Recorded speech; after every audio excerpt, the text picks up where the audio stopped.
എന്തുകൊണ്ടാണ് ഈ ഒരു വിജയം നമ്മൾ ഇത്രത്തോളം സ്പെഷ്യലായി എടുക്കുന്നത്? എന്തിനെയാണ് ഇത്രയും അധികം സെലിബ്രേറ്റ് ചെയ്യുന്നത്? ഈ ഒരു മത്സരത്തിന്റെ റിസൾട്ട് എത്രത്തോളം ഇമ്പോർട്ടന്റ് ആയിരുന്നു എന്നത് ബ്ലാസ്റ്റേഴ്സ് താരങ്ങൾക്ക് കൃത്യമായി അറിയാം. തണുത്ത അന്തരീക്ഷത്തിൽ ബ്ലാസ്റ്റേഴ്സ് താരങ്ങൾ പുറത്തെടുത്ത എഫേർട്ട് നമുക്ക് ഒരിക്കലും കണ്ടില്ല എന്ന് പറയാൻ സാധിക്കില്ല. പ്രത്യേകിച്ച് സെക്കൻഡ് ഹാഫിലെ അവസാന 30 മിനിറ്റുകൾ. അതുപോലെ നമ്മുടെ DMF-ൽ കളിക്കുന്ന ഫ്രെഡി, ഹീസ് ഡൂയിങ് ഗ്രേറ്റ്. നമ്മൾ സീസണിൽ കളിച്ചതിൽ വെച്ച് ഏറ്റവും മികച്ച മത്സരമൊന്നും ആയിരുന്നില്ല ഇത്. എന്നിട്ടും എന്തുകൊണ്ട് നമ്മൾ ഈ മത്സരം സ്പെഷ്യലായി കണക്ക് കൂട്ടുന്നു? മത്സരം വെറും ഒരു ഗോളിനെയാണ് കേരള ബ്ലാസ്റ്റേഴ്സ് വിജയിച്ചത്, അതും ഒരു പെനാൽറ്റിയിലൂടെ. എന്നിട്ടും കേരള ബ്ലാസ്റ്റേഴ്സ് എന്തുകൊണ്ട് ഈ ഒരു മത്സരം ഇത്രത്തോളം സെലിബ്രേറ്റ് ചെയ്യുന്നു? ബിക്കോസ് പൊതുവെ കേരള ബ്ലാസ്റ്റേഴ്സ് ഗോളുകൾ അടിക്കാത്ത ടീമൊന്നുമല്ല. വളരെ മികച്ച ഗോളുകൾ സ്കോർ ചെയ്യുന്ന വളരെ മികച്ച അറ്റാക്കിംഗ് ഉള്ള ഒരു ടീം തന്നെയാണ്. എന്നിട്ടും കേരള ബ്ലാസ്റ്റേഴ്സ് എങ്ങനെ മത്സരങ്ങളിൽ പരാജയപ്പെടുന്നു എന്ന് ചോദിച്ചു കഴിഞ്ഞാൽ ബ്ലാസ്റ്റേഴ്സ് ഡിഫൻഡേഴ്സിന്റെ ഇൻഡിവിജ്വൽ മിസ്റ്റേക്സും അതുപോലെ മോശം പ്രകടനവും എല്ലാം തന്നെയായിരുന്നു. എന്നാൽ ഈ ഒരു മത്സരത്തിൽ ബ്ലാസ്റ്റേഴ്സിനെ വ്യത്യസ്തമാക്കുന്നത് ബ്ലാസ്റ്റേഴ്സ് താരങ്ങൾക്ക് ലഭിച്ച 2 റെഡ് കാർഡുകളാണ്. മത്സരത്തിന്റെ ഗതിയെ തന്നെ മാറ്റിമറിക്കാൻ സാധിക്കാവുന്ന റെഡ് കാർഡുകൾ. മിലോസ് ഡെൻസിച്ചിനും ഐബൻ ദോഗലിനും റെഡ് കാർഡ് ലഭിക്കുകയും കേരള ബ്ലാസ്റ്റേഴ്സ് 9 പേരെ ചുരുങ്ങുകയും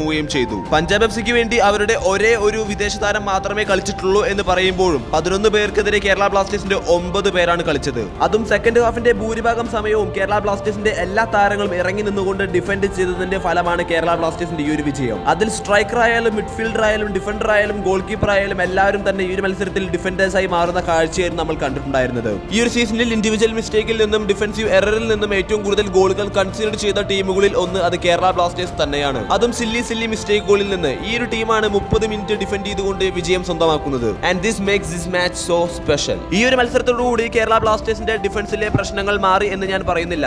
എൻഡ് ഓഫ് ദി ഡേ നമുക്ക് വേണ്ടത് റിസൾട്ടുകൾ മാത്രമാണ്. അതുപോലെ ബ്ലാസ്റ്റേഴ്സ് കോച്ചായ തോമസും അതുപോലെ TP പുരുഷോത്തമനും ബ്ലാസ്റ്റേഴ്സിന്റെ താരമായ നോവ സുദോയെ പിൻവലിച്ചുകൊണ്ട് ഒരു ഡിഫൻസീവ് മാറ്റം ടീമിൽ കൊണ്ടുവന്നത് തീർച്ചയായിട്ടും ബ്ലാസ്റ്റേഴ്സിനെ വലിയ ഗുണം തന്നെ ചെയ്തിട്ടുണ്ടായിരുന്നു. നോവ സുദോയുടെ ആ ഒരു സബ്സ്റ്റിറ്റ്യൂഷൻ ബ്ലാസ്റ്റേഴ്സിനെ നെഗറ്റീവായിട്ടും അതുപോലെ പോസിറ്റീവായിട്ടും മത്സരത്തിൽ ബാധിക്കാമായിരുന്നു. എന്നാൽ ഈ ഒരു ബ്രേവ് ഡിസിഷൻ എടുത്ത കോച്ചുമാർക്ക് ഇരിക്കട്ടെ ഇന്നത്തെ കയ്യടി. ഈ ഒരു സീസണിൽ സാധാരണ രീതിയിൽ കേരള ബ്ലാസ്റ്റേഴ്സ് ഒരു മത്സരം വിജയിക്കുകയാണെങ്കിൽ തീർച്ചയായിട്ടും hero of the match Noah Sadaoui കൊണ്ടുപോകാറുണ്ട്. എന്നാൽ ഈ ഒരു മത്സരം കേരള ബ്ലാസ്റ്റേഴ്സ് വിജയിച്ചപ്പോൾ ഹീറോ ഓഫ് ദി മാച്ച് കൊണ്ടുപോയത് ഫ്രെഡിയാണ്. അടുത്തൊരു അപ്ഡേറ്റിലേക്ക് നമ്മൾ കടക്കുകയാണെങ്കിൽ ബ്ലാസ്റ്റേഴ്സിന്റെ മലയാളി താരം the poster boy Rahul KP club വിടുന്നു. കേരള ബ്ലാസ്റ്റേഴ്സിന് വേണ്ടി 81 അപ്പിയറൻസും 8 ഗോളുകളും 4 അസിസ്റ്റുമാണ് രാഹുൽ KPയുടെ സമ്പാദ്യം. കേരള ബ്ലാസ്റ്റേഴ്സിന്റെ അടുത്ത മത്സരം അത് ഒഡീഷ FCക്കെതിരെയാണ്. അതിവിടെ പറയുവാനും ഒരു കാരണമുണ്ട്.